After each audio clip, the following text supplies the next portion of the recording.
They said he was finished. A washed-up rancher with nothing left but dust in his pockets and regret in his chest.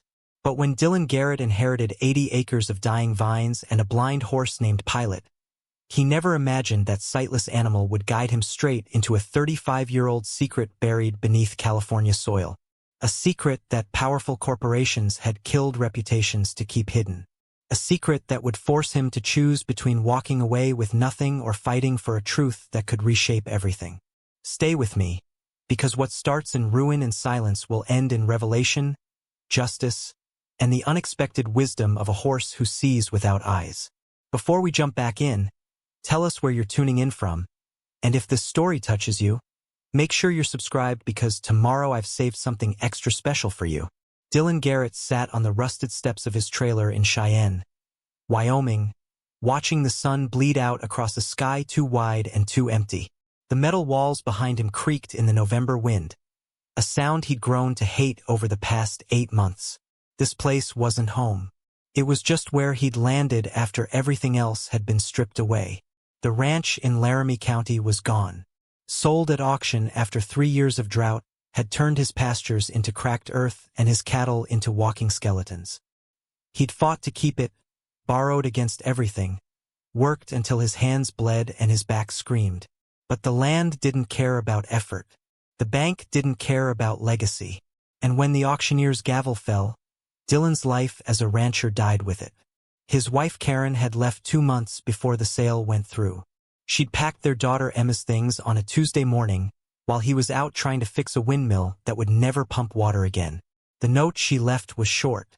"We can't stay and watch you drown. We're going to Seattle. Don't follow us until you've figured out how to live again." He hadn't followed. He didn't know how. Now he survived on whatever work he could scrape together. Loading trucks at warehouses, cleaning stables for people who still had horses, picking up shifts at a feed store where men he used to do business with now avoided his eyes. Every dollar went to child support and the debt collectors who still found him no matter how small he tried to make himself. The envelope arrived on a Thursday. Dylan almost didn't answer the door when he heard the knock. But the delivery driver was persistent, rapping his knuckles against the thin aluminum until Dylan finally swung it open. The man held out a large manila envelope, its edges worn soft with age. The return address was printed in faded ink from a law office in Redstone, California. Dylan signed for it without speaking, then closed the door and stared at the thing in his hands like it might catch fire. Inside was a letter on expensive paper, the kind that felt substantial between your fingers. The law firm of Morrison and Webb respectfully informed him that his great-uncle, Walter Brennan, had passed away 6 weeks prior. Dylan read the name twice before the memory surfaced. Walter, his grandmother's younger brother. The man who'd vanished from family gatherings when Dylan was still a boy, the one nobody talked about except in whispers that stopped when children entered the room. According to the letter, Walter had left Dylan his entire estate. 80 acres in Willow Creek Valley, Northern California. A vineyard, the letter said, though it noted the property had fallen into significant disrepair. There was also a farmhouse, a stone cellar, and 1 horse. Dylan sat down hard on the trailer's fold-out couch, the springs groaning beneath him. A vineyard. He knew cattle and grass and the smell of honest dirt under hooves. He knew nothing about grapes or wine or California. And a horse. 1 single horse on 80 acres felt like a punchline to a joke he didn't understand. He read further. The property had been abandoned for over a decade. Taxes were in arrears. The structures were unsafe. The vines were diseased. Walter had left no money, only land and whatever remained on it. If Dylan didn't claim it within 90 days, the county would seize it for back taxes and it would be sold. Dylan let the letter fall to the floor and pressed his palms against his eyes until he saw stars. This wasn't inheritance. This was another burden dressed up as opportunity. Another dying piece of earth he'd be expected to resurrect with resources he didn't have. But that night, lying in the narrow bed with the sound of his neighbor's television bleeding through the wall, Dylan couldn't stop thinking about it. Walter Brennan, a man who'd disappeared into silence, who'd owned land and let it rot rather than sell, who'd died alone and left everything to a great-nephew he'd barely known. Why? The question gnawed at him through the darkness. By morning, Dylan had made his decision. Not because he believed in second chances or hidden blessings, but because he had nowhere else to go, and dying land in California felt no worse than dying slowly in a Wyoming trailer park. He loaded his truck with what little he owned. Clothes that smelled like failure. Tools he'd managed to keep from the auction. A photograph of Emma he kept in his wallet but couldn't bear to look at. The drive west took 2 days. He pushed through Nevada's empty stretches and crossed into California as the landscape shifted from desert to foothills. By the time he reached Redstone, the sun was setting behind coastal mountains, painting everything in shades of amber and shadow.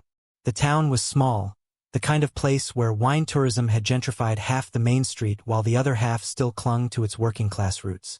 Dylan stopped at a gas station to ask for directions to Willow Creek Valley.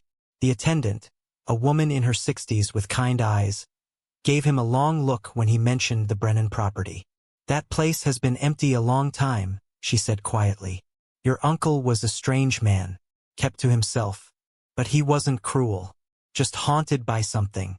Dylan thanked her and followed her directions up a winding road that climbed into the hills. The valley opened before him as the last light faded. Oak trees dotted the slopes. Dry grass whispered in the evening breeze. And there, at the end of a rutted dirt drive, stood the farmhouse. It was worse than he'd imagined. The structure sagged in the middle, its roof patched with mismatched shingles. Windows were dark and cracked. The porch listed to one side like a drunk leaning against a bar.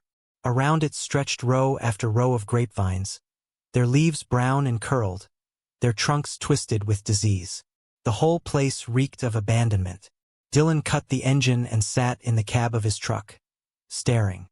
This was what Walter had left him, this graveyard of ambition. Then he saw the horse. It stood in a small paddock beside the house, its coat dull gray in the fading light.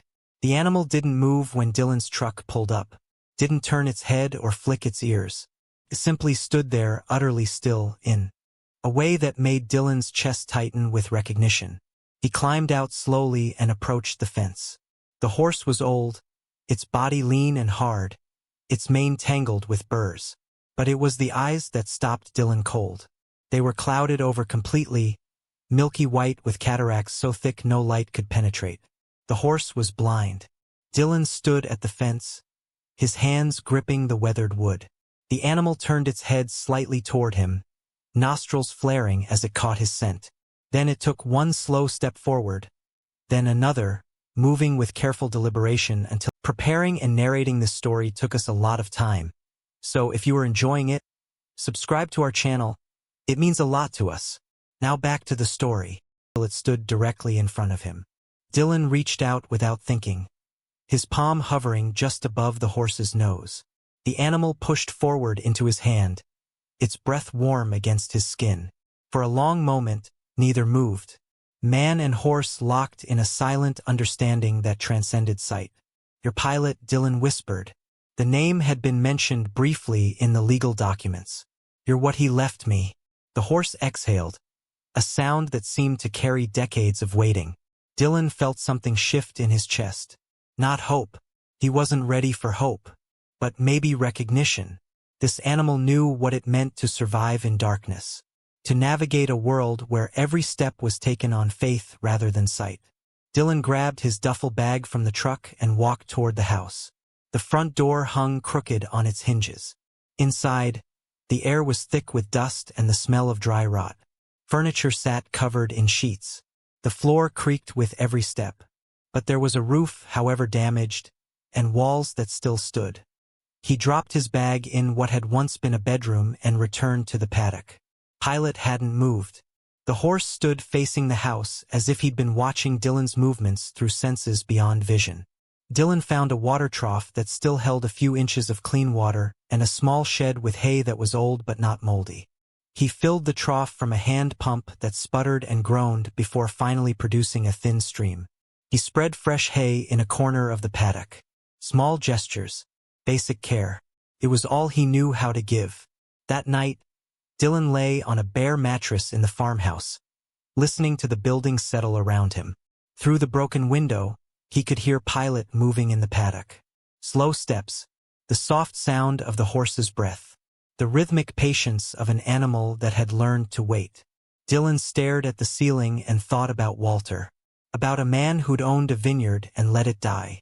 Who'd kept a blind horse for years when any practical person would have put the animal down. Who'd lived in this decaying house and left behind nothing but questions. "What were you hiding, old man?" Dylan whispered into the darkness. Outside, Pilot whinnied once. The sound carried through the valley like an answer to a question Dylan hadn't yet learned to ask. He closed his eyes, exhaustion pulling him under.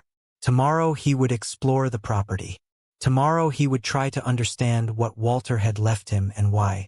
But tonight, in this broken house with a blind horse standing guard outside, Dylan felt the first stirring of something he couldn't name.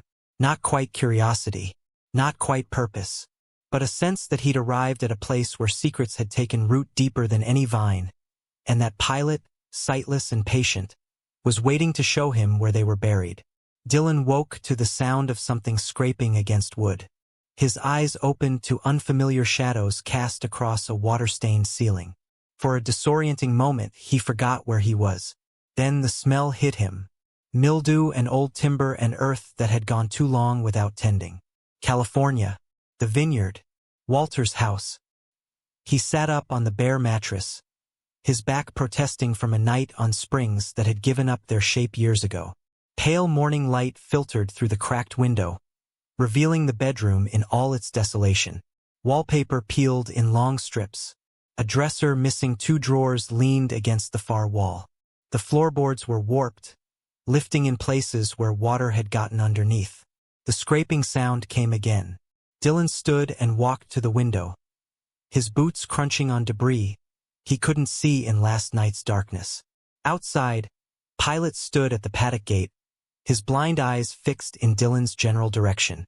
The horse was rhythmically pawing at the ground near the fence post, one hoof striking the earth with deliberate precision. Dylan watched for a long moment. The movement wasn't random. Pilot would paw 3 times, stop, then repeat. 3 strikes in the exact same spot. Then stillness. Then 3 more. It's just what horses do, Dylan told himself. Bored animals paw at things. But something about the deliberateness of it made his skin prickle. He dressed in yesterday's clothes and stepped out onto the porch. The morning air was crisp, carrying the scent of wild sage and dying vegetation. The vineyard stretched before him in the strengthening light, and what he saw made his stomach sink. The vines were worse than he'd thought. Entire rows sagged with disease, their leaves spotted with black rot. The support wires had rusted through in places, causing whole sections to collapse. Weeds grew waist-high between the rows. This wasn't just neglect. This was systematic death. Dylan walked to the paddock. Pilot stopped pawing and turned his head toward the sound of approaching footsteps. Up close in daylight, the horse looked older than Dylan had first thought. His muzzle was gray, his body bearing the angular planes of advanced age. But his legs were sound and his stance was steady. "Morning, old-timer," Dylan said softly. The horse took 1 step forward, nostrils expanding as he drew in Dylan's scent. Then he did something unexpected. He turned his body perpendicular to the fence and walked slowly along it, his shoulder brushing the weathered rails. When he reached the corner, he stopped and turned back toward Dylan, then repeated the movement. Dylan frowned. The behavior was too purposeful to be aimless wandering. Pilot was showing him something, or trying to. "You want out?" Dylan reached for the gate latch. It was old but functional, the kind of simple mechanism designed to last. He lifted it and swung the gate open. Pilot didn't bolt or rush. He simply walked through with measured steps, his head slightly lowered, moving as though following a path only he could sense. Dylan followed. The horse walked past the house toward the vineyard, his hooves finding purchase on uneven ground without hesitation. Dylan marveled at it. A blind animal navigating terrain it couldn't see, yet moving with absolute certainty. Pilot had memorized this land. Every rock, every depression, every shift in grade. They walked between rows of dying vines. Pilot moved down what had once been a main path, now overgrown with dry grass and thistles. The horse's pace never varied. He wasn't exploring. He was going somewhere specific. After 50 yards, Pilot stopped beside a massive oak tree that stood at the vineyard's eastern edge. The tree was old, its trunk thick and gnarled, its branches spreading wide enough to shade a small house. Pilot positioned himself at the base and lowered his head, then pawed the ground. 3 times. Stop. 3 times. Stop. Dylan crouched beside him. The earth here was different, softer, less compacted than the hardpan dirt surrounding it. He brushed away loose topsoil with his hand and his fingers struck something solid. Not rock, something smoother. His pulse quickened. He dug deeper, clearing away handfuls of earth until a shape emerged. Wood, a board buried just beneath the surface, its edges squared by human hands. Dylan stood and looked back at the horse. Pilot hadn't moved. He stood perfectly still, as if waiting for Dylan to understand. You've been trying to show someone this, haven't you? Dylan's voice was barely above a whisper. How long have you been pawing at this spot? The horse offered no answer except patience. Dylan returned to the house and found a rusted shovel in a shed behind the paddock. When he came back, Pilot was still there, standing guard over the spot like a sentry who'd maintained his post through seasons of solitude. Dylan began to dig. The soil came away easily at first, then grew harder as he went deeper. His shoulders burned. Sweat soaked through his shirt despite the cool morning. But he kept digging, driven by a compulsion he couldn't name. 3 feet down, the shovel struck wood with a hollow thunk. Dylan cleared away the remaining dirt, revealing a wooden crate about 2 feet square. It was sealed with tar around the edges, the kind of weatherproofing someone did when they intended something to stay buried for a very long time. He worked the shovel under the crate and levered it free. The wood was heavy, solid. He hauled it up out of the hole and set it on the ground. His hands were shaking. Pilot stepped closer. His clouded eyes pointed toward the crate as though he could see it perfectly. Dylan sat back on his heels, breathing hard. Walter buried this. And somehow this horse has been trying to get someone to find it. The crate had no lock, just a simple latch corroded green with age. Dylan pried it open. Inside, wrapped in layers of oiled canvas, was a leather journal and a metal box. He lifted out the journal first. The leather was cracked but intact, the pages inside yellowed but readable. He opened it to the first entry. The handwriting was tight and controlled. The ink faded to brown. The date at the top read April 1989. They came again today. The same men in suits who've been circling for months. They want the formula. They want the process. They've offered money, partnerships, contracts with pharmaceutical companies. They don't understand that some things shouldn't be sold. That some discoveries belong to the earth, not to boardrooms. Dylan flipped forward, scanning entries. Walter's words grew more agitated as the months progressed. The yeast strain is beyond anything I imagined when I started. The fermentation process creates compounds that stabilize at the molecular level. Tested samples show remarkable properties. Delivery mechanisms that could revolutionize how medicines enter the bloodstream. But they want to weaponize it, patent it, lock it away from the world and sell it piece by piece. More pages. The handwriting shakier now. They've threatened legal action. Claimed I used corporate resources even though I developed everything here, on my own land, with my own vines. They've sent lawyers, investigators, men who take photographs through my windows. I can't fight them. I don't have the money or the connections. So I've hidden it. Every sample, every document, every proof of what I discovered. And I've trained Pilot to remember. Horses see differently than we do. They remember through pattern and repetition. I've walked him to each location 1,000 times. If something happens to me, he'll show someone. Eventually, Dylan's hands went numb. He looked up at Pilot. The blind horse stood motionless. His head tilted slightly as if listening to Dylan read the words aloud in his mind. You were his insurance policy, Dylan breathed. You're the map to everything he hid. He set the journal aside and opened the metal box. Inside were sealed vials of dried culture, labeled in Walter's precise hand. Yeast samples with dates and batch numbers. Beneath them were photographs. Men in business suits standing beside industrial fermentation equipment. Corporate logos Dylan recognized. Major biotech firms, pharmaceutical giants. And in several photos, partially hidden by shadow, was Walter himself, looking gaunt and haunted. At the bottom of the box lay legal documents. Cease and desist orders. Patent disputes. Threats of litigation. And one letter, typed on corporate letterhead, that made Dylan's blood run cold.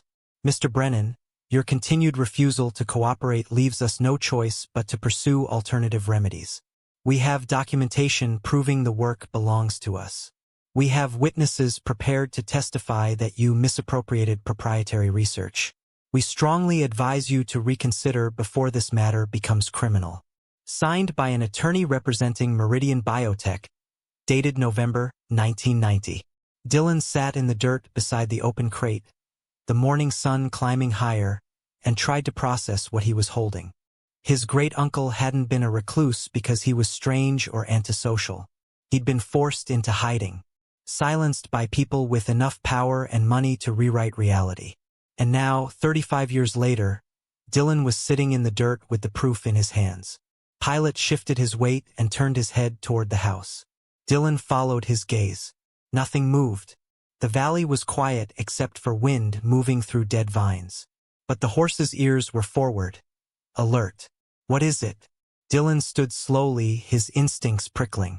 Pilot took 3 steps toward the house, then stopped and pawed the ground once. A warning. Dylan gathered the journal and the metal box, shoving them back into the crate. He covered the hole quickly with loose dirt, trying to hide evidence that anything had been disturbed. Then he grabbed the crate and half-carried, half-dragged it back toward the house, Pilot walking beside him with that same measured, deliberate pace. Inside, Dylan shoved the crate under the bed in the back bedroom and covered it with an old blanket. His heart was hammering. He went to the front window and looked out at the empty dirt road leading to the property. Nothing. No vehicles. No dust clouds. But Pilot's warning had been clear. The horse stood on the porch now, something Dylan hadn't invited but didn't have the heart to prevent. The animal's presence felt like protection, like having a guard who could sense threats Dylan couldn't yet see. Dylan pulled out the journal again and read more carefully this time. Walter's entries grew increasingly paranoid toward the end, but the paranoia seemed justified. He wrote about surveillance, about his mail being opened, about phone calls where no one spoke on the other end. He described visits from men who claimed to be from the county or the Agricultural Extension Office but asked questions that had nothing to do with permits or soil health. The final entry was dated March 2013. I'm 78 years old and I'm tired. They've won, in a sense. I never sold them anything, never gave them what they wanted, but they found ways to recreate the work. I see their patents. I read about their breakthrough drug delivery systems. They built an empire on stolen ground and I have no way to prove it. But I've left evidence. Everything is buried on this land. The samples, the notes, the proof. And I've taught Pilot every location. Whoever inherits this place, the horse will show them. It might take time. It might take someone patient enough to listen to what a blind horse is trying to say.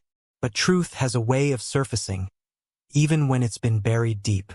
Dylan closed the journal and pressed it against his chest. Outside, Pilot stood facing the road, ears alert, body tense. The horse knew something was coming. Maybe not today, maybe not this week. But eventually, people would notice that Walter's property had a new owner. And when they did, they would come to make sure the past stayed buried. Dylan thought about Karen and Emma in Seattle, about the ranch he'd lost and the life that had crumbled. He'd come here expecting nothing, another dead end, another place where hope went to die. Instead, he'd found a blind horse guarding secrets worth fortunes, a great uncle who'd sacrificed everything rather than hand knowledge to people who would abuse it, and a choice Dylan hadn't expected to face. He could walk away, sell the land, take whatever money he could get, disappear back into the anonymous struggle of survival. Or he could stay, listen to what Pilot was trying to tell him, unbury the truth Walter had spent decades protecting. Dylan looked at the horse standing sentinel on the porch. Pilot's clouded eyes saw nothing, Yet the animal knew everything that mattered. Where the evidence was hidden. Who needed to find it. What was worth protecting even when sight was gone. "You've been waiting a long time," Dylan said quietly. The horse's ear flicked toward his voice. "I don't know if I'm the right person for this. I don't know if I have the strength." Pilot turned his head toward Dylan, and in that sightless gaze, Dylan felt something shift. Recognition, perhaps, or maybe just an ancient understanding that passed between creatures who'd both learned to navigate darkness. The sun climbed higher, the valley warmed, and Dylan made his choice without saying it aloud. He would stay, he would listen, and he would let a blind horse lead him into whatever storm was coming. Because some inheritances weren't about land or money. They were about carrying forward what the previous guardian could no longer hold alone. And Dylan, broken as he was, understood that burden better than most. Morning deepened into afternoon. Dylan spent the hours exploring the property with Pilot as his guide. The horse led him to 3 more locations, each one marked by that same deliberate pawing. Behind the stone wine cellar, beneath a collapsed section of fencing. Inside the cellar itself, where loose stones in the wall hid a gap just large enough for a metal case. At each site, Dylan found more pieces of Walter's hidden archive. More journals, more samples, more photographs and documents that painted a picture of systematic corporate theft. By the time the sun began its descent toward the coastal mountains, Dylan had assembled a collection of evidence that would make powerful people very uncomfortable. He carried it all into the house and spread it across the kitchen table. Pilot stood just outside the open door, his body backlit by golden afternoon light, a guardian carved from patience and memory. Dylan stared at the accumulation of his great-uncle's life work. 35 years of silence and solitude, all leading to this moment.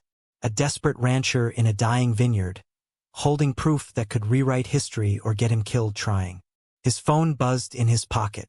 The screen showed a Wyoming number he didn't recognize. He almost didn't answer. Then, thinking it might be about Emma, he accepted the call. The voice on the other end was male, professional, utterly cold. "Mr. Garrett? We represent parties interested in the Willow Creek property. We'd like to discuss a purchase offer. We're prepared to be very generous." Dylan's throat went dry. "Who is this? That's not important. What's important is that you understand the property you've inherited has complications. Legal complications. Tax complications.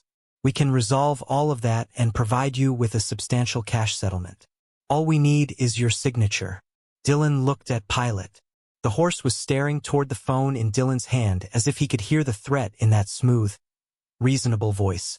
"I'm not interested in selling," Dylan said. There was a pause.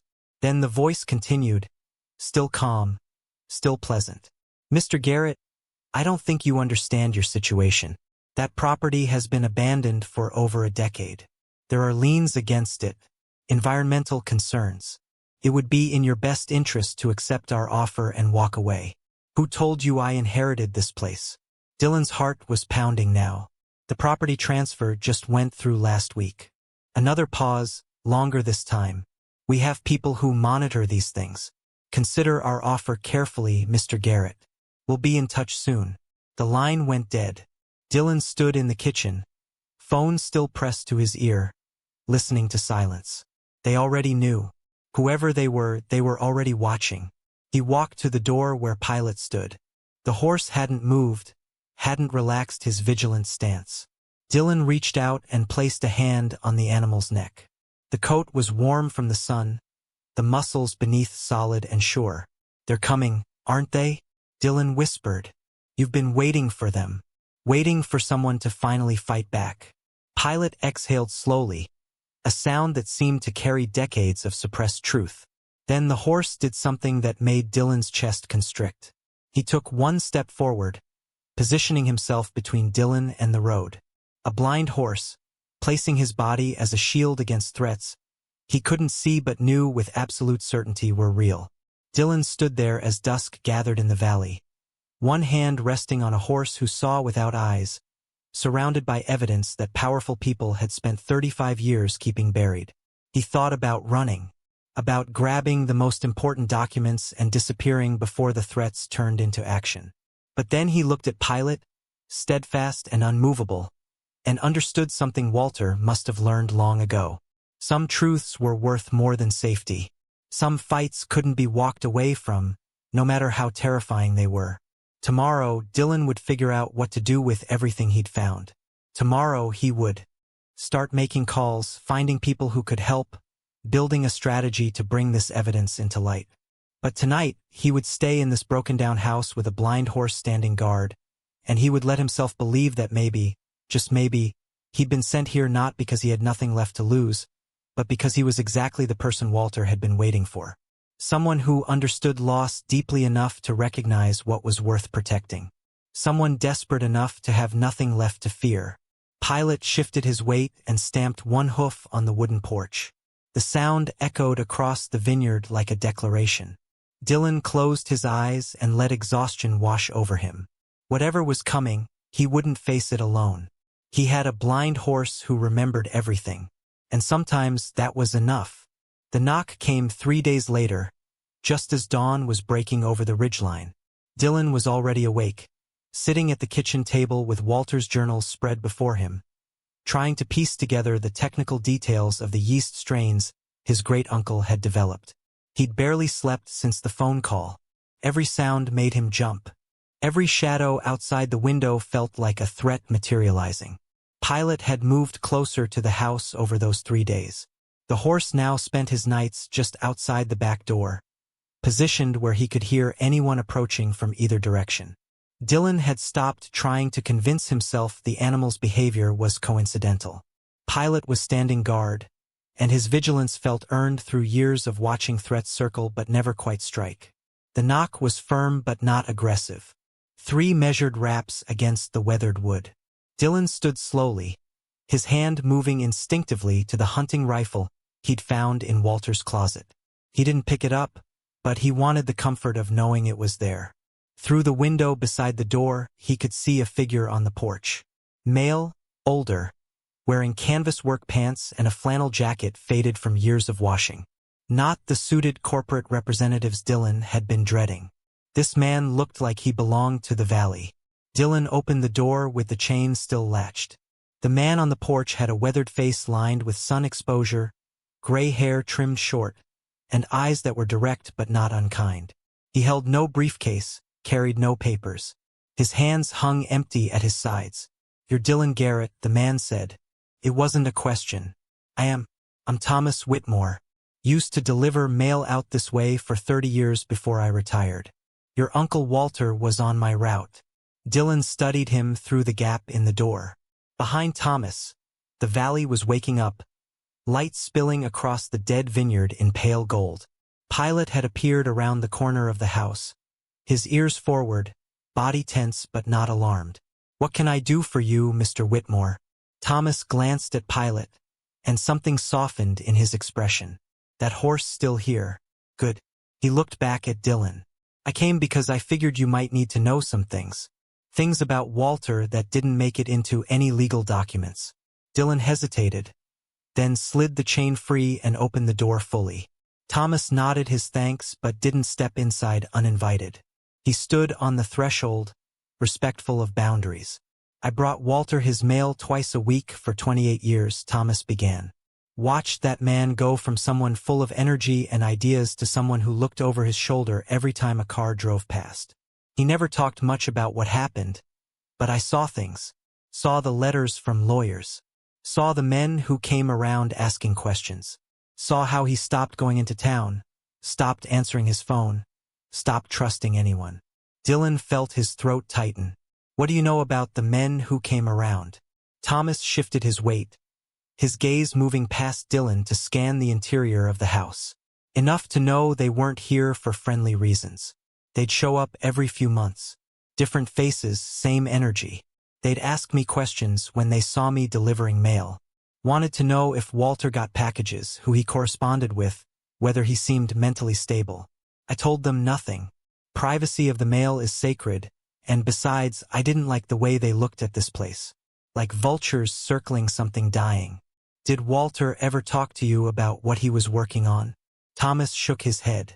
Not directly. But he gave me something once, about 6 months before he went into the hospital that last time. He stopped me on the road and handed me an envelope. Said if anything happened to him, if someone from his family ever showed up to claim the property, I should tell them to trust the horse. Those were his exact words. Trust the horse. Dylan's pulse quickened. He looked past Thomas to where Pilot stood in the yard, the blind horse motionless as carved stone. Did he say anything else? Just that Pilot knew things. That the horse had a better memory than most people and couldn't be fooled or bought off. Thomas's expression grew more serious. Walter also said that if the wrong people got control of this land, they'd tear it apart looking for what he'd hidden. He said someone needed to find it first. Someone who'd do the right thing with it. The words hung in the morning air between them. Dylan felt the weight of inheritance pressing down harder. It wasn't just land and a blind horse. It was responsibility. It was trust placed in him by a man he barely remembered, channeled through an animal that couldn't speak but somehow communicated everything that mattered. Have you seen anyone suspicious around here lately? Dylan asked. Thomas's jaw tightened. 2 days ago, there was a black sedan parked up on the Ridge Road, just sitting there for hours. Windows tinted so dark you couldn't see inside. It left around sunset, but I got the feeling whoever was in it got a good long look at this place. He paused. You found something, didn't you? That's why you're asking. Dylan met the older man's gaze and made a decision. If Walter had trusted Thomas for nearly 3 decades, if Thomas had protected his privacy even when pressured, then maybe he was someone Dylan could trust too. Yes, I found things. A lot of things. Evidence that some very powerful companies built their fortunes on work they stole from Walter. Thomas's expression didn't show surprise, only a grim confirmation of something long suspected. He nodded slowly. Then you need to be careful. More careful than you probably realize. These aren't people who play fair. They've had 35 years to cement their version of history. They won't let someone like you overturn it without a fight. I'm starting to understand that. Do you have anyone who can help? Family? Friends? Thomas asked. Dylan thought about Karen and Emma in Seattle. About the bridges he'd burned and the people he'd pushed away during the collapse of his ranch. My ex-wife wouldn't take my call even if I made it. I've got no money for lawyers. I'm not sure I even know where to start with something like this. Thomas considered this, then reached into his jacket pocket and pulled out a worn business card. He handed it to Dylan. My niece, Rachel Brennan. She's an investigative accountant in Denver. Works with law firms on corporate fraud cases. She's good at following money trails and finding things people try to hide. He paused. She's also Walter's great niece, same as you. Your cousin, I believe. Dylan stared at the card. Rachel Brennan, CPA, CFE. Forensic Accounting Services. A Denver phone number printed beneath. He looked up at Thomas. Why didn't she inherit this place? Thomas's expression grew complicated. There was a falling out years ago. Family dispute over something I never got the full story on. Walter and Rachel's father had some kind of argument, and it split the family. Rachel tried to reach out to Walter a few times, but he wouldn't respond. Pride, I think. Or maybe shame. But he talked about her sometimes. Said she was brilliant with numbers, that she could see patterns other people missed. He respected her even if he couldn't forgive whatever happened. You think she'd help me? I think she'd want to know the truth about what happened to Walter. And I think she's one of the few people with the skills to make sense of what you've found. Thomas glanced again at Pilot. That horse led you to it, didn't he? The evidence. Dylan nodded. Every location. Like he'd been waiting years for someone to finally pay attention. Walter spent a decade training him. Thomas's voice carried a note of wonder. I used to watch them walking the property together. Same routes over and over. I thought Walter was just keeping the horse exercised. Didn't realize he was teaching him to remember. Even after Pilot went blind, Walter kept walking those routes with him. The horse learned to navigate by feel and sound and something else. Something deeper than sight. Dylan felt a swell of emotion he couldn't quite name. Gratitude, maybe, or awe at the patience and foresight it must have taken to turn a horse into a living map of hidden truth. Walter knew he was running out of time. He knew someone would come eventually, so he left the one guide that couldn't be intimidated or bought. Thomas nodded. And now that guide brought you here. That means something, Dylan. That means Walter saw something in you, even if he never knew you as an adult. He left this to you specifically. Not the county, not some distant relative who'd just sell it. You. The responsibility of that statement settled over Dylan like a physical weight. He looked down at the business card in his hand. I don't even know what to say to her. How do I explain this? Tell her the truth. Tell her Walter left evidence, and you need help understanding it. Tell her there are people who don't want that evidence to see daylight. Thomas stepped back from the threshold. And do it soon. The longer you wait, the more time they have to prepare. Dylan watched as Thomas walked back to his truck, an old Ford that had seen as many years as its owner. The man paused before climbing in, turning back to call across the yard. One more thing. Walter told me once that the truth has weight to it, that lies are light and easy to carry, but truth is heavy. He said that's how you know you're holding something real. If it feels like a burden, it's probably worth protecting. Thomas drove away, dust rising behind his tires. Dylan stood on the porch with the business card in his hand and the weight of Walter's truth pressing on his shoulders. Pilot walked up the steps and stood beside him, the horse's shoulder brushing against Dylan's leg. The contact was grounding, solid. Inside, Dylan sat at the kitchen table and stared at his phone for 10 minutes before finally dialing the number on the card. It rang 4 times. He was preparing to leave a voicemail when a woman's voice answered, brisk and professional. Rachel Brennan. Dylan's mouth went dry. He hadn't prepared what to say. Ms. Brennan, my name is Dylan Garrett. I'm your cousin.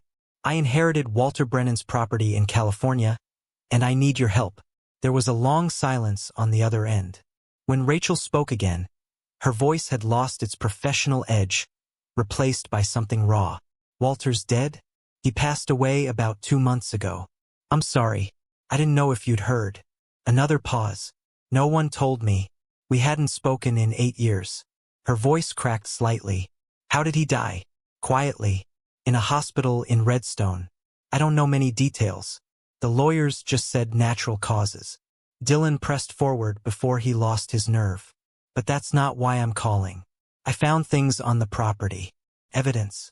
Documents and samples that show pharmaceutical companies stole his research. He hid everything and trained his horse to lead someone to it. Thomas Whitmore said, you might be able to help me understand what I'm looking at. He heard Rachel take a sharp breath. Thomas is still around? He came by this morning. Gave me your card. Said you're good at following money trails. I am. Rachel's voice shifted, the professional armor sliding back into place. What kind of evidence are we talking about? Dylan looked at the materials spread across the table. Journals going back to the 80s. Yeast culture samples. Photographs of men from Meridian Biotech and other companies. Legal threats.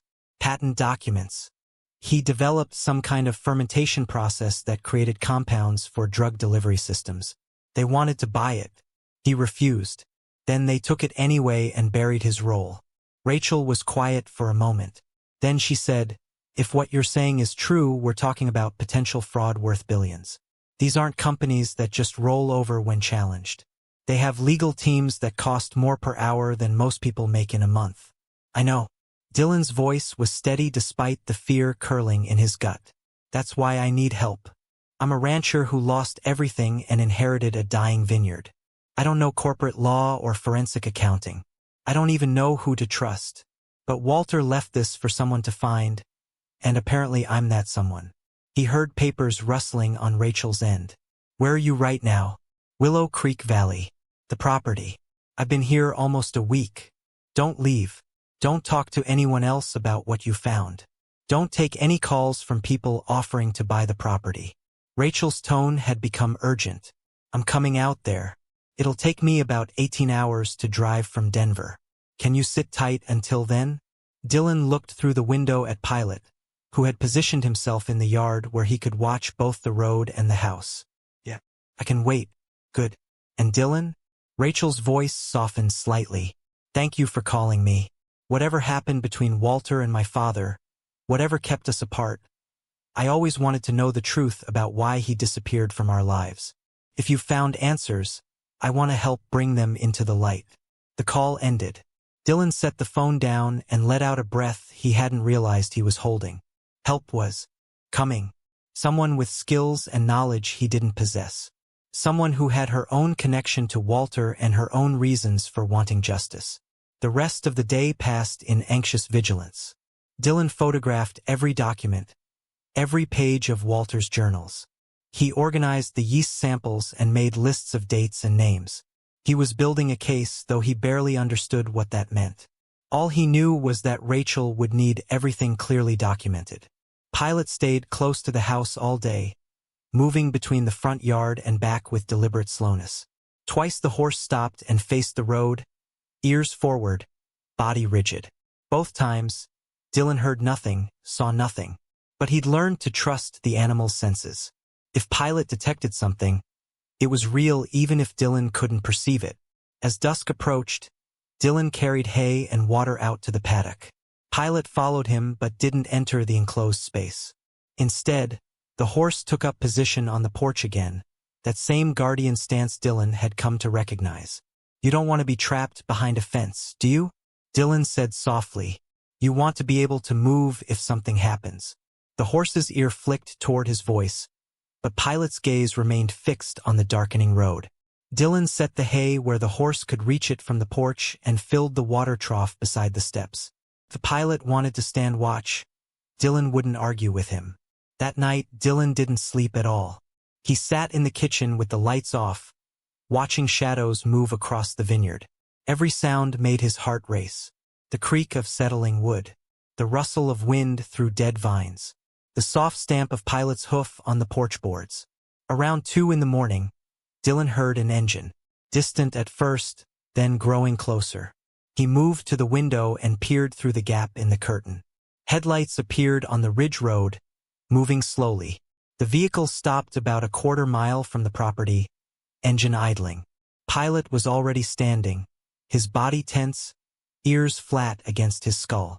A low sound came from the horse's throat, not quite a whinny, more like a warning growl. Dylan had never heard a horse make that sound before. They sat like that for 20 minutes, Dylan watching the distant headlights, Pilot rigid on the porch. Finally, the vehicle moved again, turning around and heading back the way it had come. But the message was clear. They were being watched. Whoever wanted this property and its secrets knew Dylan was here, and they were assessing their options. Dylan returned to the kitchen table, his hands shaking. He thought about running, loading everything into his truck and disappearing before things got worse. But then he thought about Walter, living under this same shadow for decades, hiding the truth because he had no other choice, dying alone, hoping someone would eventually carry the burden forward. Through the window, he could see Pilot silhouetted against the night sky, the blind horse standing guard over secrets he couldn't see but remembered with perfect clarity. An animal who'd spent years waiting for someone to finally listen. Dylan made coffee as the darkness began to thin toward dawn. Rachel would arrive tonight. Together, they would figure out what to do next. How to take evidence buried for 35 years and turn it into something that could challenge corporations protected by wealth and lawyers and time. Felt impossible. David versus Goliath, except David was a broke rancher with no credentials and Goliath was a multi-billion-dollar pharmaceutical empire. But Dylan thought about Emma, about the daughter he barely got to see anymore because he'd lost everything trying to save a dying ranch. Maybe this was his chance to show her that failure wasn't the end. That sometimes you got handed something bigger than yourself, and the measure of a person was whether they carried it forward or set it down. Pilot walked into the kitchen as light crept through the windows. The horse moved with that careful certainty, navigating furniture and doorways without hesitation. He stopped beside Dylan's chair and lowered his head. Dylan reached out and rested his hand on the horse's neck, feeling the warmth and the steady pulse beneath. "We're in this together now," Dylan said quietly. "Whatever comes, we face it. You've been alone too long. Walter was alone too long. But that ends here." The horse exhaled, a long, slow breath that seemed to carry decades of waiting. Then Pilot lifted his head and turned toward the door, ears forward. Alert but no longer alarmed. The night had passed. They had survived another vigil. And tonight reinforcements would arrive. Someone who understood numbers and law and how to fight battles in boardrooms instead of fields. Dylan didn't know if it would be enough. But it was more than Walter had ever had. It was a chance. He stood and walked to the porch with Pilot beside him. The morning sun painted the dead vineyard in shades of gold and shadow. Somewhere beneath that ruined earth, Walter's discoveries still lived in preserved samples and documented notes. Proof that genius could emerge from unexpected places. Proof that corporations built on stolen ground. Proof that one man and his horse had protected a truth that powerful people would kill to keep buried. Dylan looked at Pilot. The blind horse stared toward the sunrise he couldn't see, but his body relaxed slightly in the warmth. For the first time since arriving in Willow Creek Valley, Dylan felt something other than fear or confusion. He felt purpose. Not hope exactly, but a sense that he'd been placed exactly where he needed to be, holding exactly what needed to be held, partnered with exactly the guide who could show him the way forward. The day stretched ahead, long and uncertain, but they would face it together. A desperate rancher, a blind horse, and the ghost of a man who'd bet everything that eventually, someone would care enough to fight. Rachel's rental car pulled up the dirt drive just after sunset, headlights cutting through the gathering dusk. Dylan watched from the porch, Pilot standing beside him in that now familiar protective stance. The horse's ears were forward, alert but not alarmed, as if he could somehow sense this arrival was different from the threatening surveillance of previous nights. The car door opened and a woman stepped out. She was in her late 30s, dark hair pulled back in a practical ponytail, wearing jeans and a canvas jacket. She carried a laptop bag over one shoulder and moved with the efficient purpose of someone who'd spent the last 18 hours driving with only bathroom breaks to slow her down. "Dylan," she said. Not a question, just a statement of recognition even though they'd never met. "Rachel." They stood awkwardly for a moment, two strangers connected by blood and a dead man's secrets. Then Rachel's gaze shifted to Pilot, and her expression transformed. She moved toward the horse slowly, one hand extended. "Is this him? Walter's horse?" "This is Pilot." Rachel stopped a few feet away, letting the horse catch her scent. Pilot's nostrils flared, processing information Dylan couldn't begin to interpret. Then the horse took one deliberate step forward and pressed his muzzle against Rachel's palm. She let out a sound that was half laugh, half sob. "I remember him. I was maybe 12 the last time I visited Walter.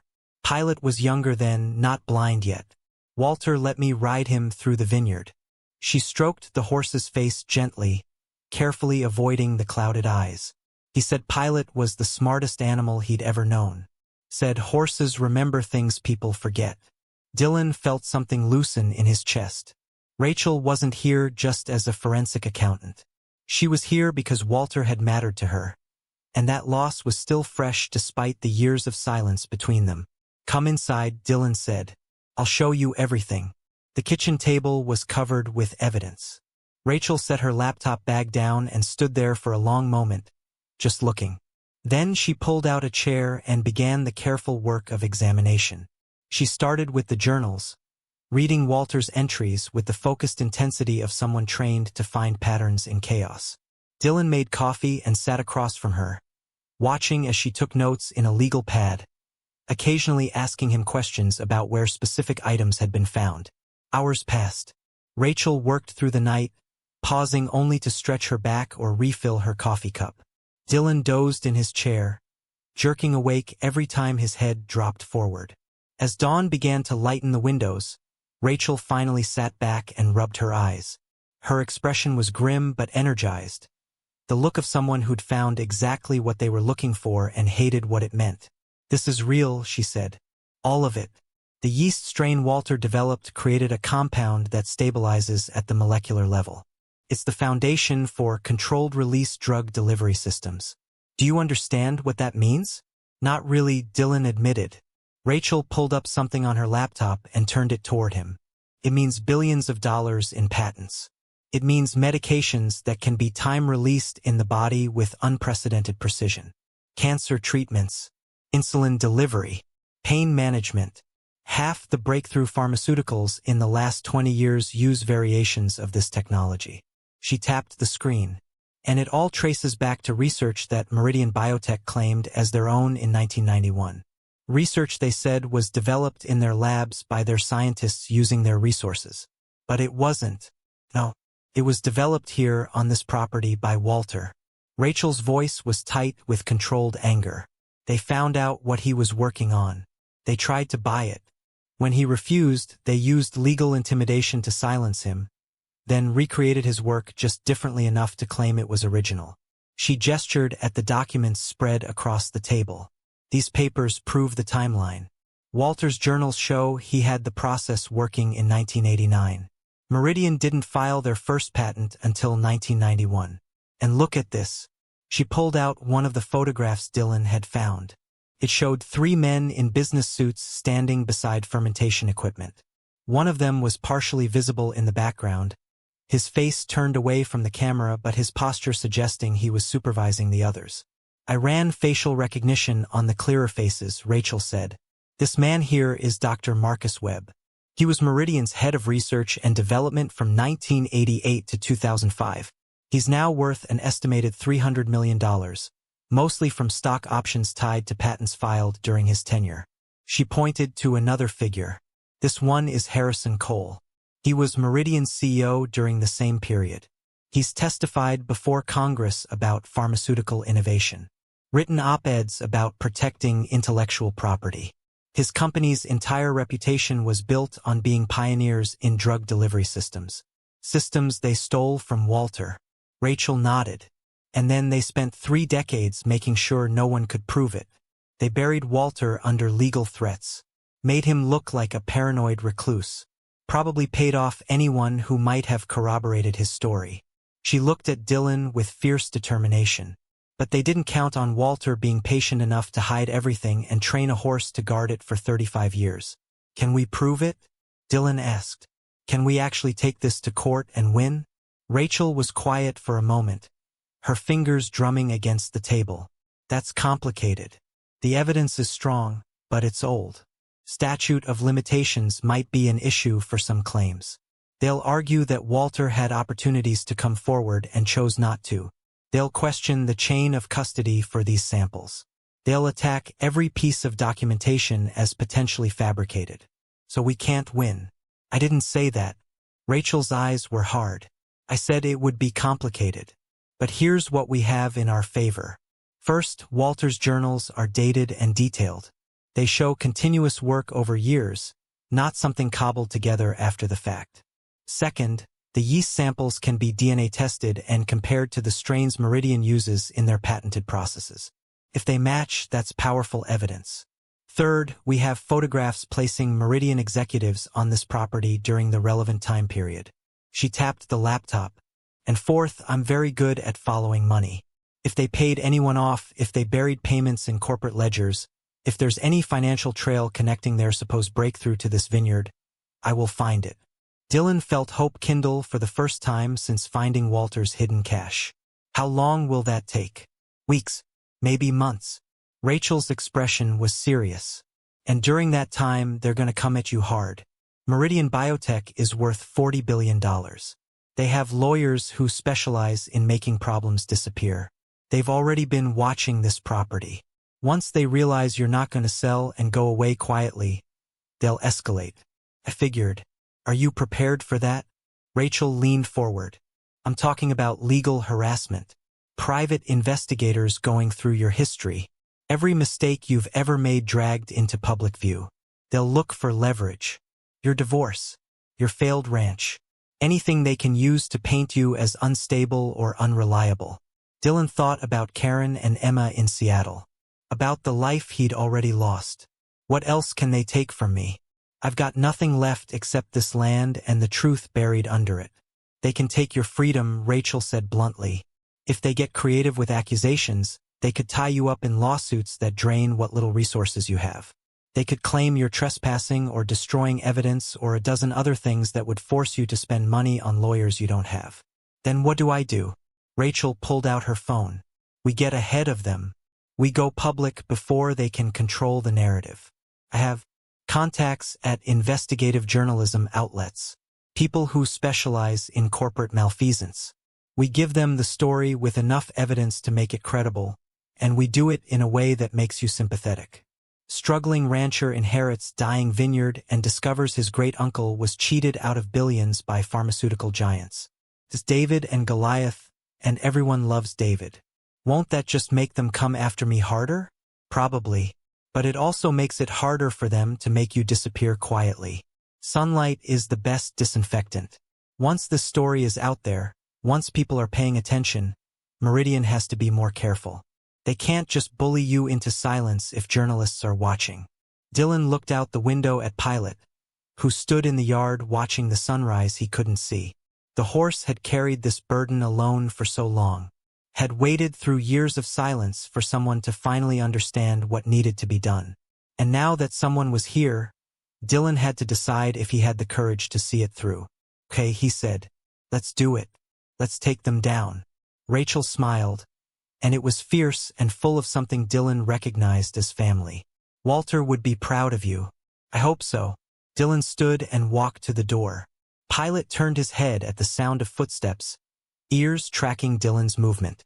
Because I'm doing this for him. For all the years he spent alone, protecting something bigger than himself. Nobody should have to carry that kind of weight in silence. The next 3 weeks passed in a blur of activity.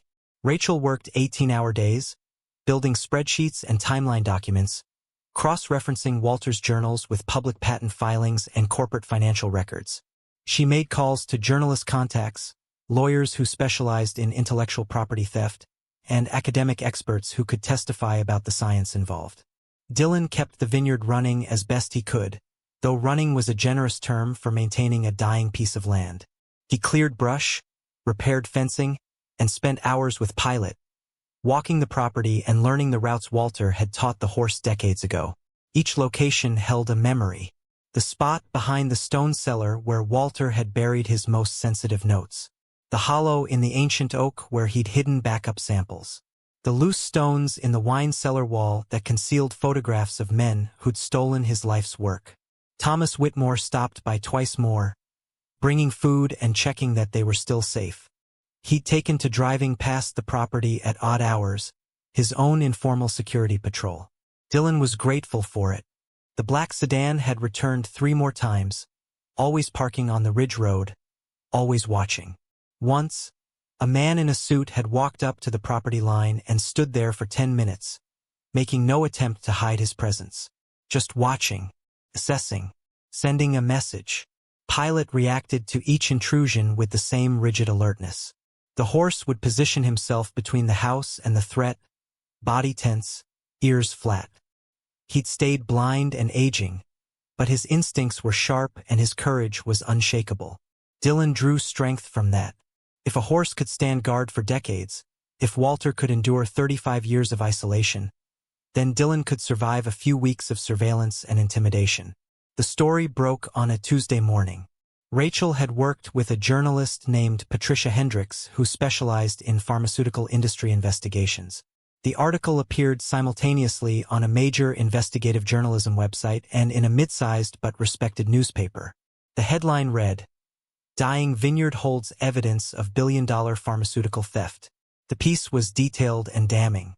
It laid out Walter's research timeline, compared it to Meridian Biotech's patent filings, and included testimonies from academic experts who'd reviewed the evidence and confirmed its legitimacy.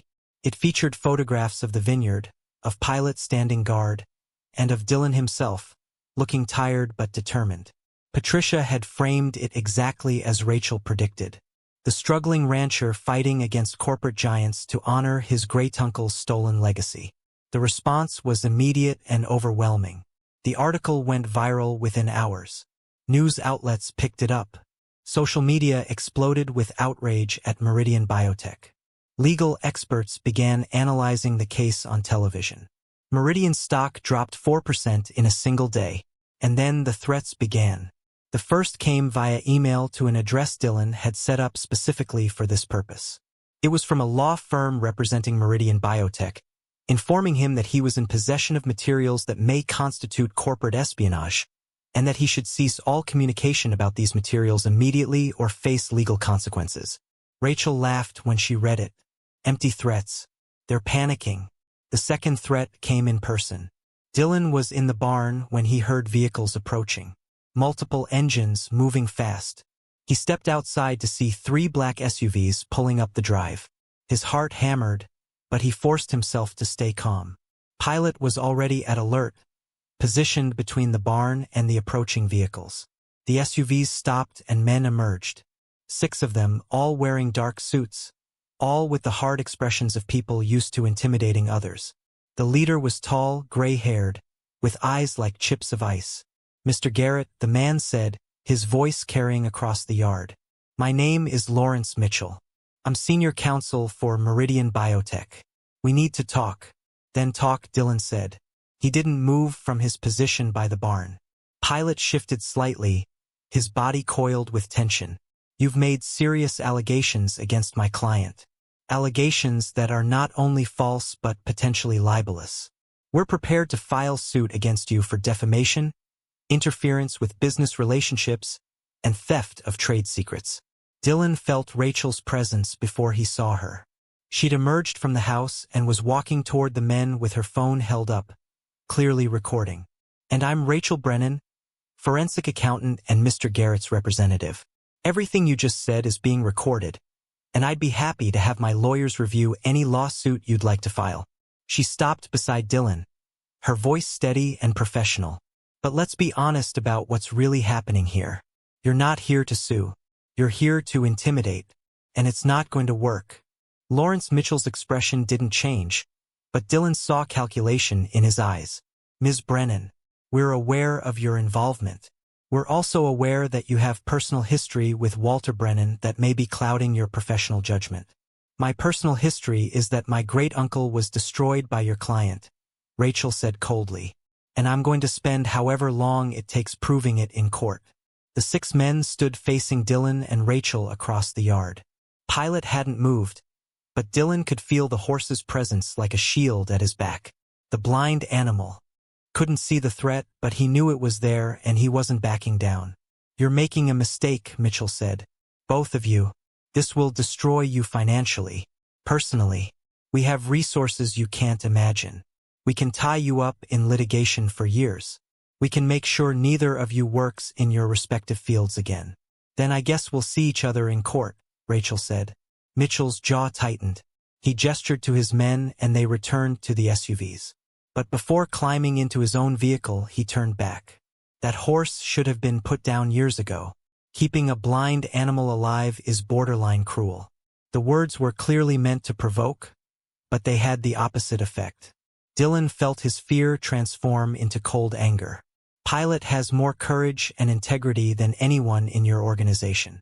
He's been guarding the truth for 35 years. And he's not stopping now. Neither am I."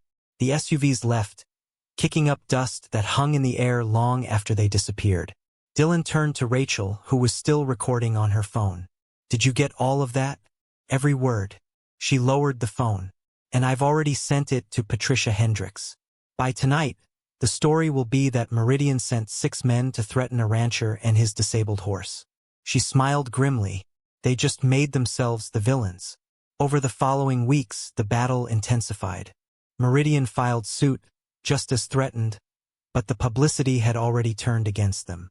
Social media dubbed Pilot the Guardian Horse, and his story became a symbol of standing up to corporate greed. People sent donations to help with legal fees. Law firms specializing in intellectual property theft reached out offering pro bono assistance. Academic institutions began reviewing Walter's research and publishing papers confirming its originality and importance. Meridian fought back hard. They produced their own experts who questioned the validity of Walter's samples. They claimed the photographs had been doctored. They painted Walter as a mentally unstable man who'd fabricated a conspiracy to explain his own failures. But every attack was met with more evidence, more documentation, more testimony from people who'd known Walter and could confirm his brilliance and his honesty. Thomas Whitmore gave interviews describing Walter's decades of isolation and the pattern of surveillance that had never stopped. Academic scientists testified about the technical details of the yeast strains and how unlikely it was that two separate researchers could have developed identical processes independently. And Rachel, working with a team of forensic accountants, began finding the financial trails. Payments from Meridian to individuals who'd had access to Walter's work. Suspicious expenses that lined up with surveillance of the Willow Creek property. Corporate restructuring that happened right after Walter's most significant breakthroughs. The case wound through the legal system slowly, but momentum was on Dylan's side. Meridian's stock continued to fall. Their CEO resigned amid the controversy. Scientists who'd built their careers on the stolen research began distancing themselves from the company. And through it all, Pilot stood guard. The horse had become famous, his image appearing in articles and on television. People drove to Willow Creek Valley just to see him, to take photographs of the blind horse who'd protected secrets for decades. Dylan set up a small visiting area where people could meet Pilot while respecting the property and the ongoing legal battle. On a morning in late spring, nearly 8 months after Dylan had first arrived at the vineyard, Rachel came out to where Dylan was working with Pilot in the paddock. She was holding her phone, and her expression was carefully neutral. "They want to settle," she said. Dylan's hands stilled on Pilot's neck. "What are the terms?" "Full acknowledgement of Walter's work. His name on the original patents. A payment to his estate of $2.3 billion. And a scholarship fund in his name for students studying agricultural biochemistry." She paused. "It's everything we asked for." Dylan felt his knees go weak. He sat down hard on the ground, Pilot immediately moving closer, the horse's muzzle resting on his shoulder. $2.3 billion. Rachel sat beside him. "You did it, Dylan. You and this remarkable horse. You brought Walter's truth into the light. What happens now? Now you can rebuild this vineyard properly. You can set up that scholarship fund. You can make sure Walter's legacy is what he wanted it to be, not what they tried to turn it into." Rachel's voice was soft. "And you can give Pilot the peaceful retirement he's earned." Dylan looked up at the horse standing over him. Pilot's clouded eyes saw nothing, but the animal's presence was steady, strong, complete. This horse had carried an impossible burden for most of his life, had trusted that eventually someone would understand what needed to be protected. And somehow, against all odds, that faith had been justified. Over the following months, the vineyard transformed. Dylan hired experts to rehabilitate the vines, to repair the buildings, to restore what Walter had let die. He set up the scholarship fund with a generous endowment. He created a small museum on the property documenting Walter's life and work, making sure visitors understood the cost of his uncle's integrity. And he made sure Pilot had everything a retired horse could want. A comfortable paddock with shelter and the best care available. Daily visits from the veterinarian who specialized in geriatric equines. Carefully managed nutrition to keep the old horse healthy as long as possible. Rachel visited frequently, having relocated her practice to California. She and Dylan discovered they had more in common than just Walter's legacy. They became friends, then partners in managing the estate and the scholarship foundation. The family rift that had divided them began to heal, built on the foundation of shared purpose and the truth they'd fought together to reveal. On a summer evening 2 years after that first meeting, Dylan sat on the porch with Rachel beside him.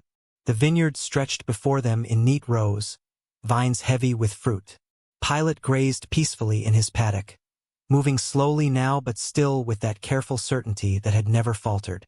Walter knew, Dylan said quietly. Somehow he knew that if he just held on long enough, if he protected the truth long enough, someone would come who'd have the courage to fight for it. Rachel nodded, and he knew Pilot would be the one to show them the way. She smiled. A blind horse leading the lost. There's something almost biblical about it. Dylan watched Pilot lower his head to drink from the trough, water droplets catching the golden evening light. The horse had given him more than evidence or direction. He'd given him purpose when purpose had seemed impossible.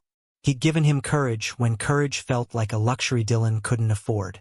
And in the end, Pilate had given him proof that some kinds of sight have nothing to do with eyes. The horse raised his head, water dripping from his muzzle, and turned toward the porch where Dylan and Rachel sat. For a long moment, blind eyes and sighted ones locked across the distance. Then Pilate exhaled, a sound of contentment and completion, and returned to his grazing. Dylan understood. The burden was lifted. The secrets were revealed. The truth had found its voice. And an old horse who'd spent his life in service of something larger than himself could finally, truly rest. The vineyard thrived. The scholarship fund changed lives. Walter's name was restored to the patents that had made billions for others. And Pilate, the blind guardian, lived out his final years in peace, surrounded by people who understood what he'd accomplished and honored him for it. When the horse finally passed on a quiet autumn morning 5 years after Dylan's arrival, they buried him beneath the old oak where he'd first led Dylan to hidden truth. The headstone read simply, Pilate, Guardian of Light. He saw what others could not.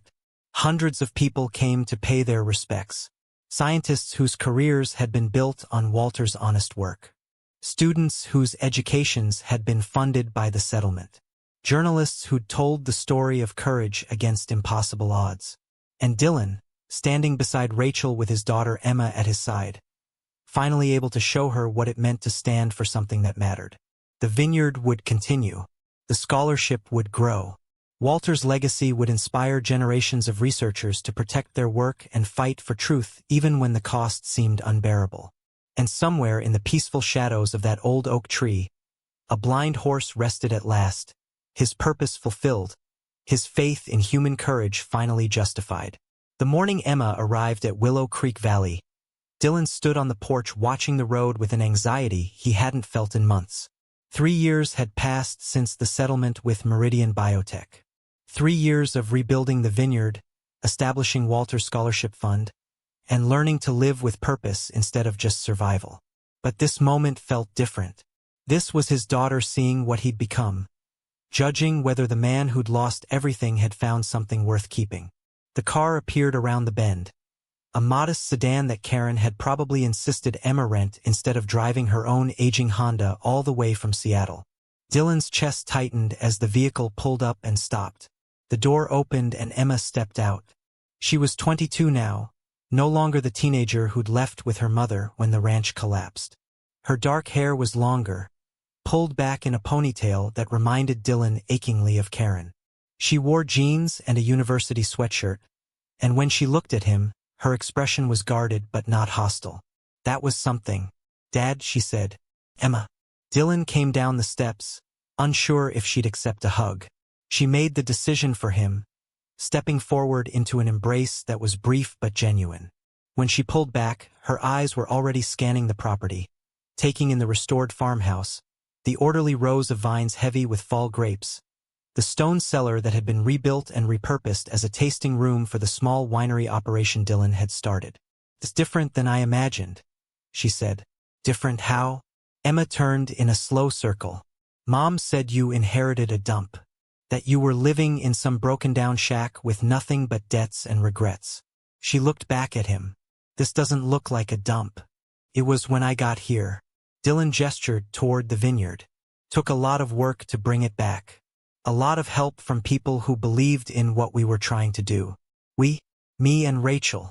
And Walter, I guess, even though he was already gone. Dylan paused. And Pilate.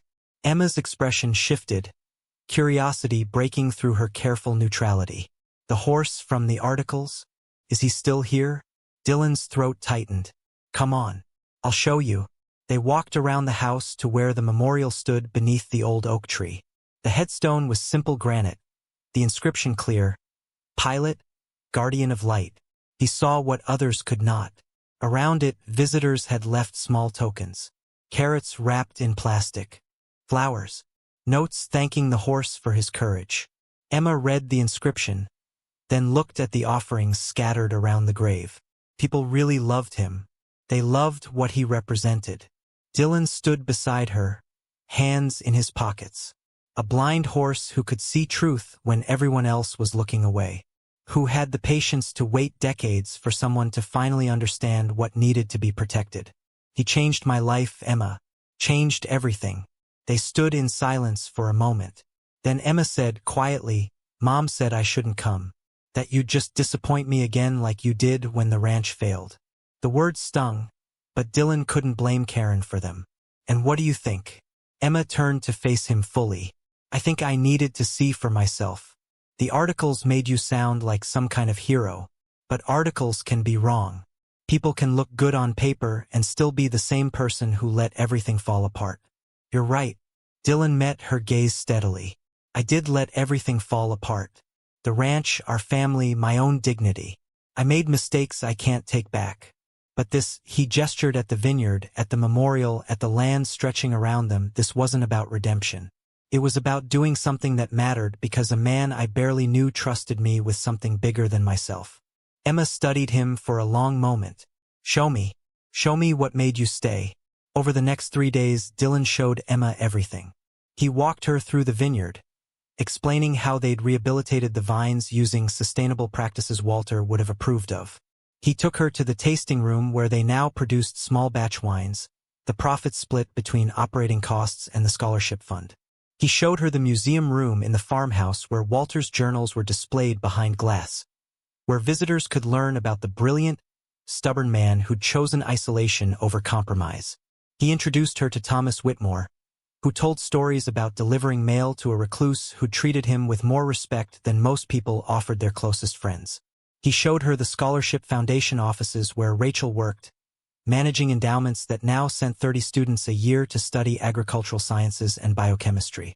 And he told her about Pilot, not just the facts from the articles but the real story, how a blind horse had led him step by step to buried truth, how the animal had stood guard through threats and surveillance, never wavering despite having every reason to hide or flee, how Dylan had learned courage from watching a creature navigate darkness with absolute certainty. On the third evening, they sat on the porch as the sun set over the vineyard. Emma had been quiet all day, processing everything she'd seen and heard. Finally, she spoke. "You really believe the horse understood, don't you? That he knew what he was protecting?" Dylan considered the question carefully. "I think horses are smarter than we give them credit for. I think Pilot learned patterns and routes and behaviors that Walter taught him, and that became purpose.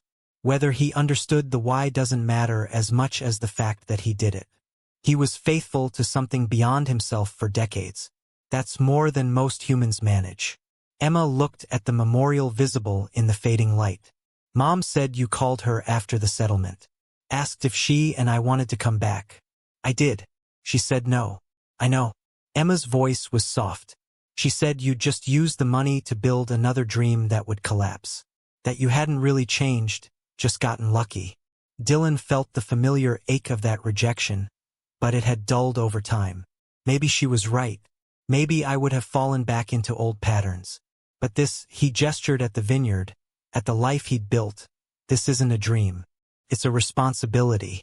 Walter trusted me with something that mattered. People are counting on the scholarship fund, on the work we're doing to restore what was stolen. I can't let that collapse. Do you miss us?" Emma's question was direct, her eyes searching his face. "Every day." Dylan's voice cracked slightly. "But missing you doesn't mean you should have stayed. Your mother made the right choice for you. You got to finish school, go to college, build a life that wasn't weighed down by my failures. I'm grateful for that, even if it meant I couldn't be part of it." Emma was quiet for a long time. Then she said, "I'm studying biochemistry at Washington. My professor mentioned Walter's scholarship fund, said it was one of the most generous in the field. I applied." She paused. "I got it. For my graduate work." Dylan stared at her, unable to speak. Emma's expression was complex, mixing pride and vulnerability and something that might have been hope. "I told Mom I was coming here just to see the place, to understand what happened. But really," she looked at him, "I needed to know if the man running the foundation my education depends on is someone I can trust. Someone who'll still be here in 5 years when I finish my doctorate." Dylan's throat was so tight he could barely breathe. "Emma, I can't promise I won't make mistakes. I can't promise I'll always get things right. But I can promise that as long as I'm breathing, Walter's Foundation will be protected. Those scholarships will be there for students who need them, including you, especially you." Emma's eyes glistened with tears she was fighting to control. "Why? Why does this matter so much to you when your own family didn't?" "Because I failed you," Dylan said simply. "I failed your mother. I failed the ranch and everyone who depended on me. But Pilot didn't fail Walter. That horse carried his burden for 35 years without complaint, without giving up, without looking for an easier path. He showed me what it means to be faithful to something bigger than your own comfort. And if a blind horse can do that, then I can damn well make sure his legacy and Walter's legacy survive." The tears broke free and Emma wiped them away roughly. "I want to help. With the foundation, with the vineyard, with whatever needs doing. Not because you're my father, but because what you're protecting matters." Dylan stood and Emma rose with him. This time when he embraced her, she didn't pull away quickly.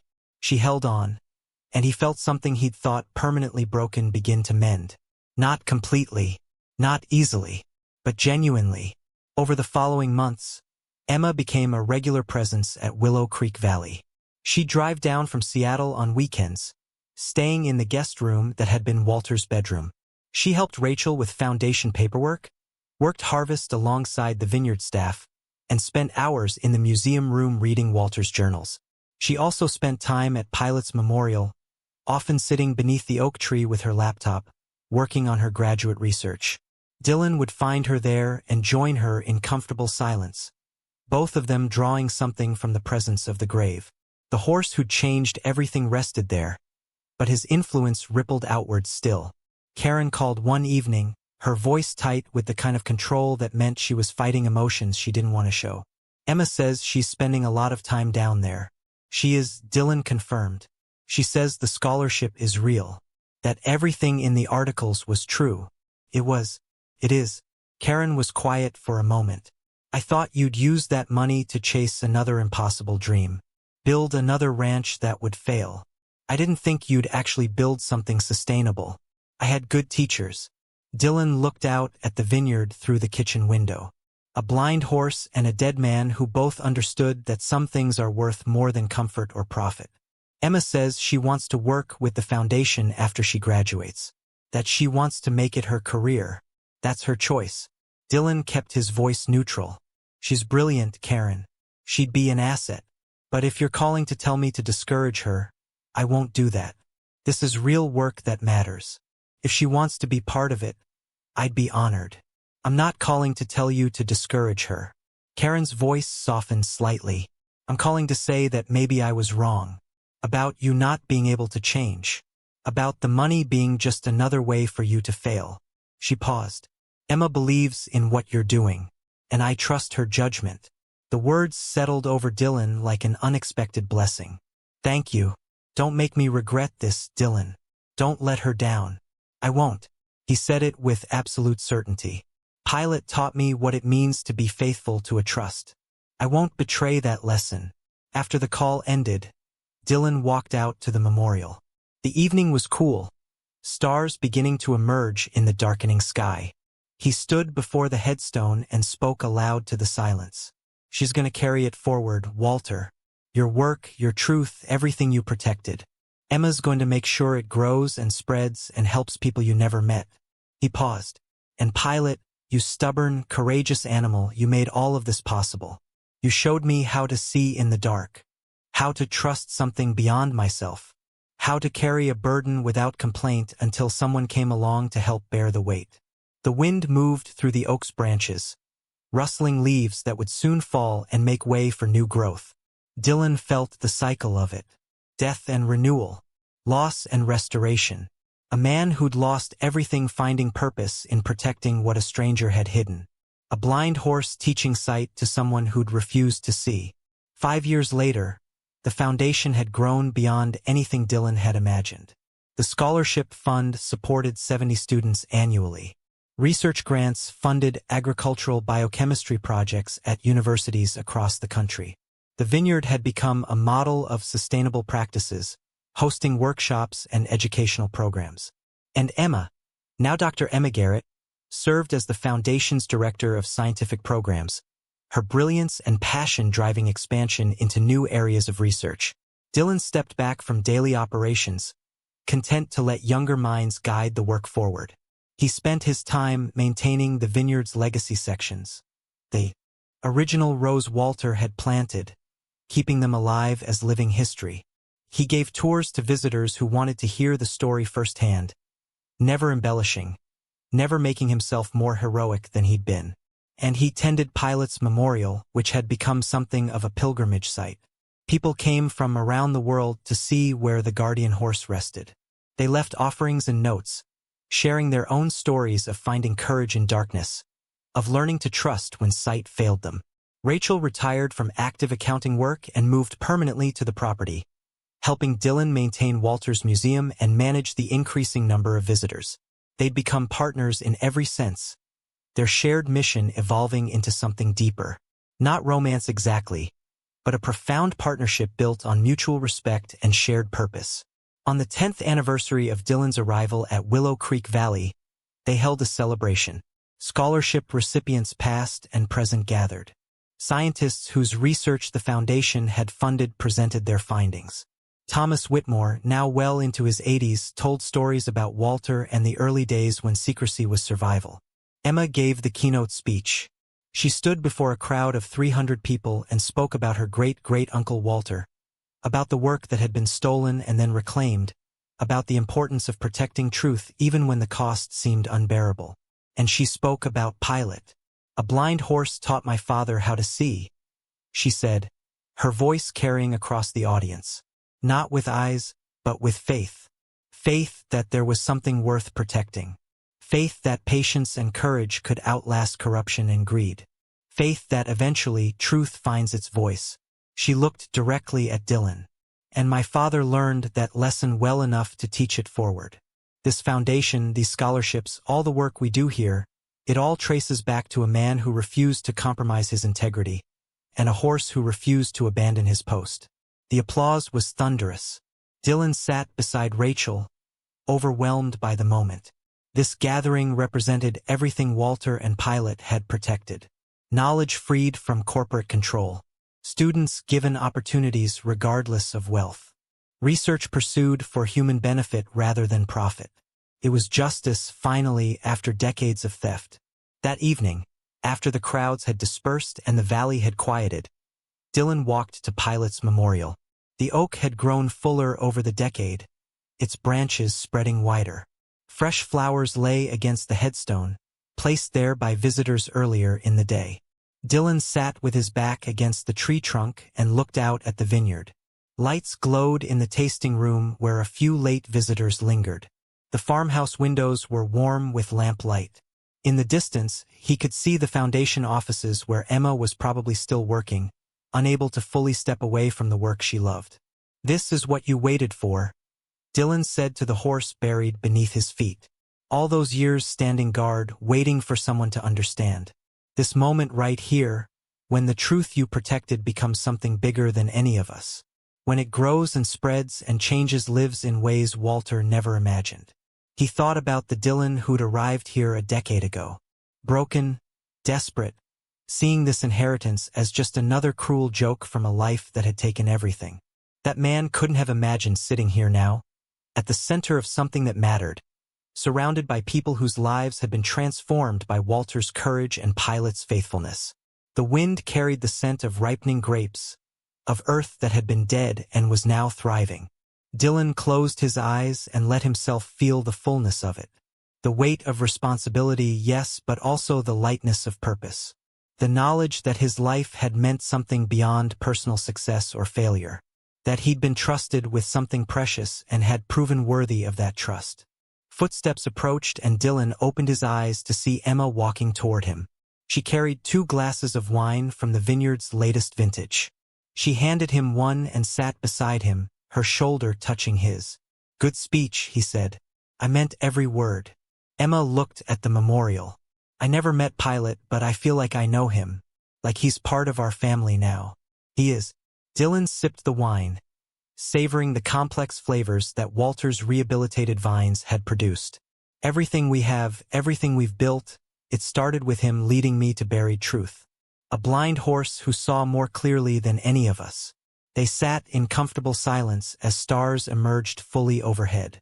The vineyards settled into night around them, alive with the quiet sounds of growing things. Somewhere in the darkness, an owl called. The wind whispered through the oak's leaves. Emma spoke softly. Do you ever wonder what Walter would think if he could see all of this every day? Dylan's voice was equally quiet. I hope he'd be proud. I hope he'd feel like his sacrifice mattered, that all those years of isolation weren't wasted. They weren't. Emma's certainty was absolute. 70 students this year alone will study science because of what he protected. Thousands more in the years to come. Research that might save lives, might solve problems we haven't even identified yet. All because one man refused to let truth be buried, and one horse refused to forget where it was hidden. Dylan raised his glass toward the memorial. To Walter and Pilot, the guardian and the guide. Emma touched her glass to his. To the truth they protected, and the man who finally brought it to light. They drank, the wine rich on Dylan's tongue, product of the land Walter had loved and nearly lost. Around them, the vineyard breathed with life reclaimed. The foundation's work continued, expanding into new territories of knowledge and discovery. And beneath the old oak, a blind horse rested in peace, his purpose fulfilled beyond measure. As the night deepened and stars wheeled overhead, Dylan felt something he'd thought forever beyond his reach. Not redemption exactly, but perhaps something better. The knowledge that he'd been placed exactly where he needed to be, given exactly the burden he was meant to carry, guided by exactly the teacher he'd required. A blind horse who'd waited decades for someone desperate enough to listen. Someone broken enough to need purpose more than pride. Someone ready to learn that the deepest truths are often protected by the most unlikely guardians, and that courage isn't about fearlessness. It's about standing your ground when every instinct screams to run, because what you're protecting matters more than your own safety. Pilot had taught him that. Walter had trusted him with it. And now, surrounded by the fruits of that teaching and that trust, Dylan understood that some inheritances have nothing to do with money or land. They're about carrying forward what the previous guardian could no longer hold alone. He'd been a desperate rancher who'd lost everything. Now he was something else. Custodian of truth. Protector of legacy. Father to a daughter who'd found her calling in the work he'd helped build. Partner to a woman who shared his commitment to something larger than either of them. And always, always, the student of a blind horse who'd seen everything that mattered. Up next, you've got 2 more standout stories right on your screen. If this one hit the mark, you won't want to pass these up. Just click and check them out.